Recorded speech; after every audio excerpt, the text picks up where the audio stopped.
media doesn't really cover this story because it requires the use of technical terms like Section 702 and FISA that I know kind of by design make people sort of turn away. It seems very like technocratic, it seems very distant, it seems very technical, the kinds of issues that you're discussing. But also corporate media in general will not cover issues unless the two parties are at each other's throats over them. When the two parties join and unite, as they have here and as they do on so many issues like it, corporate media just think it's not worth covering it, in part because the model of corporate media is to polarize along party lines. So you have media outlets that are more Republican and media outlets that are more Democrat, and that's how the audience wants to understand the world. And if you can't feed them a narrative that valorizes one party and villainizes the other, as can't be done on this issue and so many others because the parties are joined at the hip and have the same view, it's just not of value or worth. They assume their audience will turn away. But also this requires pointing out the abuses of the US security state, and that is one thing the corporate media won't do. So this is not a technical issue. This is about your core fundamental rights of privacy. The question of whether the US government will be able to spy, not on other countries and foreign populations, but on our own citizens, without the warrants that are so foundational to the entire American founding. One of the main reasons the colonists and the founders of the United States rebelled against the British king was because of this unlimited spying. They would just send the king's police and guards into people's homes at will, no warrants, no demonstration of guilt, look through their papers, look through their private affairs, and the Fourth Amendment was crucially designed to prevent it. And we now have somehow a spying apparatus on the part of the very agencies that have proven over and over that they will abuse their power for political ends, beginning with the FBI, that have somehow been given the power, primarily after 9/11, in the name of fear of terrorism, that allows them to spy on the phone calls and email communications and other digital conversations of American citizens without first going to a court and obtaining warrants. And the risk of abuse is not theoretical. Every 4 years, there's an Inspector General's report that documents the extensive abuse on the part of the FBI. And we showed you when we interviewed Senator Lee, the exchange that he had with the FBI Director, Christopher Wray, over exactly this issue. Every time the FBI goes to Congress and says, we're all going to die unless you keep giving us this power, members of Congress say, but what about all the times you've abused it? The FBI always says, oh, don't worry, we've reformed ourselves. We've implemented new rules that will never happen again. I've been hearing the same thing since the very beginning of the war on terror when these programs were first installed, and in 2005 when they were first exposed. And it's just, it's the same exact Groundhog Day over and over and over. And that's why when Senator Lee and Congressman Massey, who deserve a lot of credit, they took the lead in trying to stop this, were telling me that they were optimistic about the prospect for finally stopping this because there was bipartisan movement to impose reforms.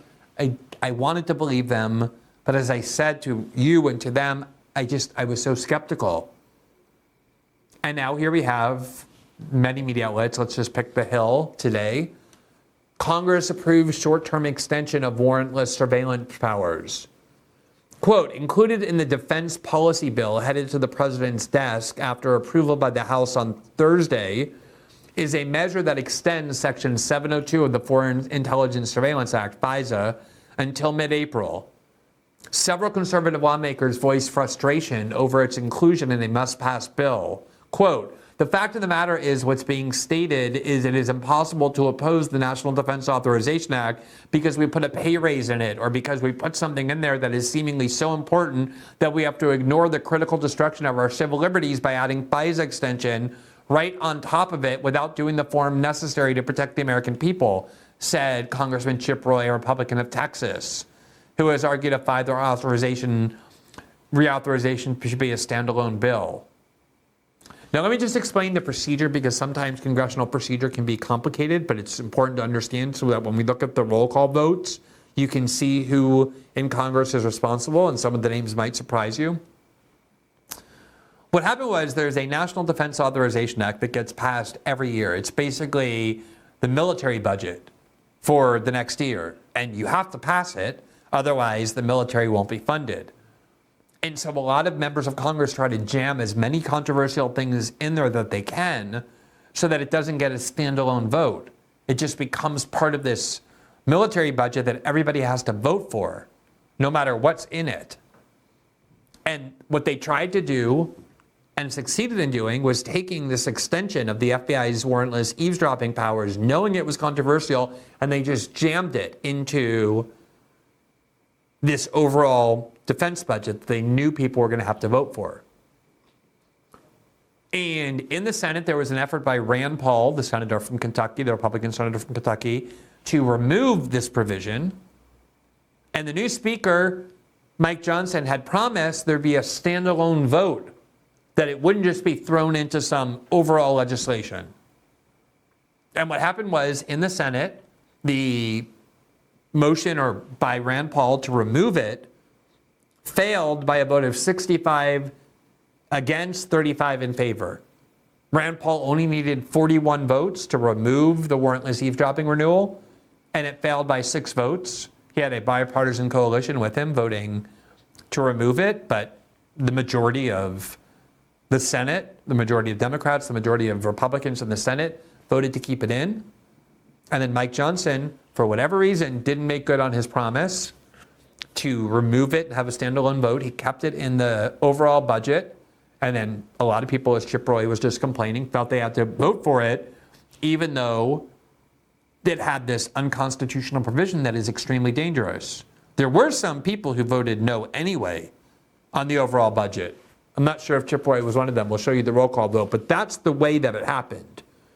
They didn't really have a vote on the renewal itself, except in the Senate, and we do have that roll call vote, which we're going to show you, of who is responsible for keeping it in the overall budget. Now, to understand why this is so dangerous, we explained it and went through the history of it with the show that we did with Senator Lee, the other show we did with Congressman Massey. So if you want to really hear the detailed explanation of how this came to be, how it is that the FBI has the power to spy on American citizens without warrants, please go watch those segments, which we took out from the overall show and published as standalone segments.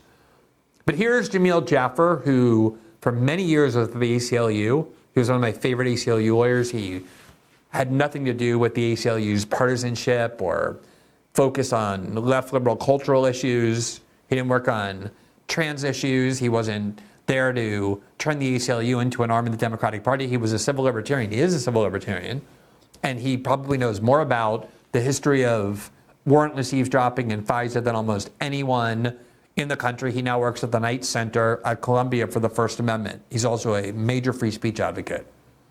And he had this thread on Twitter explaining why this is so dangerous to you, to all Americans. And Edward Snowden recommended it. And I just want to share the first several tweets, even though it was a pretty long thread, just to give you a sense. Jamil is a very rhetorically constrained person. He doesn't use melodramatic language. He doesn't use hyperbole in any way. He's a very careful lawyer. And I found it just so notable that he felt compelled to explain how dangerous this bill is, how dangerous these powers are.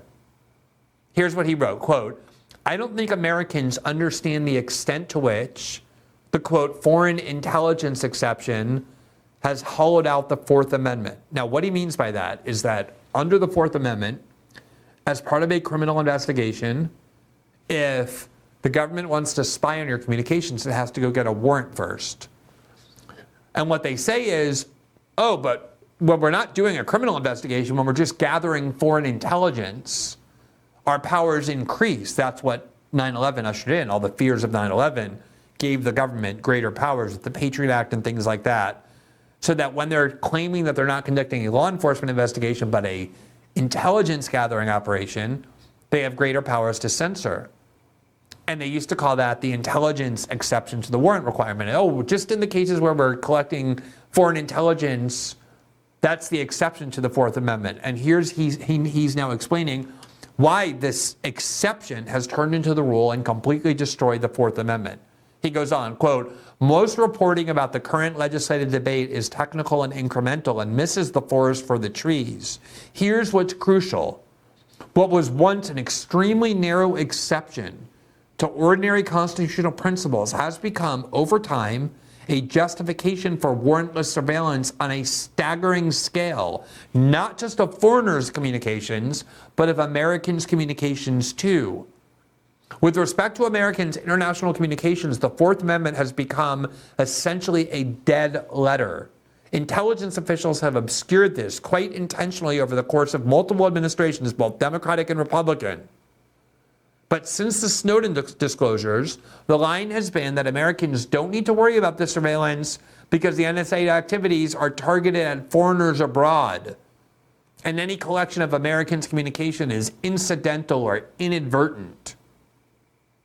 But every part of this sentence is misleading because intel officials have accorded unusual definitions to all of the important words in it. In other words, what they're doing is they're saying that, oh, don't worry, when we are spying without warrants, we're only targeting foreign nationals. Now, we will read your emails and listen to your phone calls without warrants, but only if you happen to be talking to the foreign targets that we're spying on. And then we just incidentally or accidentally end up spying on your conversations too with no warrants. But as Jamil is explaining, they played with these words so much that they can easily spy on your conversations if they want by targeting not foreign nationals, but you.